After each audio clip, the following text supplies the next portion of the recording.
সকাল সকাল গরম গরম ভাতের সাথে এই রকমের একটা বরবটির ভর্তা দিয়ে ভাত খেতে কার না ভালো লাগে বলুন তো। আমার তো ভীষণ ভালো লাগে সকালবেলা যে কোনো ভর্তা দিয়ে ভাত খেতে। আসসালামু আলাইকুম, সবাই কেমন আছেন? চলে আসলাম বরবটির ভর্তার রেসিপি নিয়ে।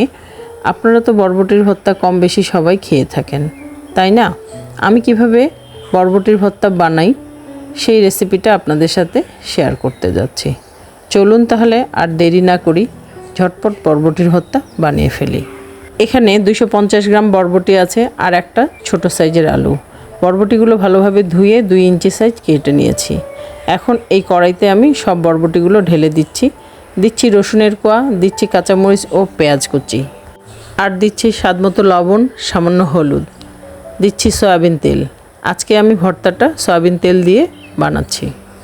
বরবটি এইভাবে সিদ্ধ করে ভর্তা বানালে আমি সাধারণত সয়াবিন তেল দিয়ে থাকি।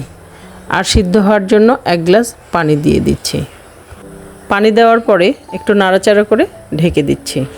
এখন ঢাকনাটা তুলে দেখছি আলু আর বরবটিগুলো সিদ্ধ হয়েছে কিনা। দেখুন একেবারে পানি শুকিয়ে গেছে, সব কিছু সিদ্ধ হয়ে গেছে। এখন শুধু এগুলো ভালোভাবে কিছুক্ষণ ভেজে নিতে হবে। এমনভাবে ভাজতে হবে যেন পানি না থাকে। দেখুন এদিকে একটা কড়াইতে আমি 3টা শুকনো মরিচ আর সামান্য কালো জিরা ভেজে নিচ্ছি।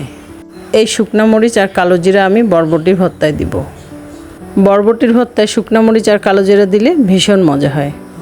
আমি বরবটির ভর্তা বানালে শুকনো মরিচ আর কালো জিরা দিয়ে বানিয়ে থাকি। আমার কাছে ভীষণ ভালো লাগে, আপনারাও ট্রাই করে দেখতে পারেন। প্রথমে আমি কালো জিরা আর শুকনো মরিচগুলো বেটে নিচ্ছি। বাটা হয়ে গেছে, এখন সিদ্ধ করা আলু আর বরবটিগুলো অ্যাড করছি। এখন কালো জিরা আর বরবটি একসাথে আমি শিলপাটা বেটে নিচ্ছি। আপনারা চাইলে ব্লেন্ডারও বানিয়ে খেতে পারেন। আমার কাছে কিন্তু পাটায় বেটে ভর্তা খেতে বেশি মজা লাগে। এই তো তৈরি হয়ে গেল সহজ, সুস্বাদু ও মজার বরবটি ভর্তা। এইভাবে আমার মতো করে বরবটির ভর্তা বাসায় অবশ্যই বানিয়ে খাবেন। ভালো লাগলে আমার চ্যানেলটি লাইক ও সাবস্ক্রাইব করবেন। আজকের মতো বিদায় নিচ্ছি, দেখা হবে পরবর্তী রেসিপি নিয়ে। ধন্যবাদ।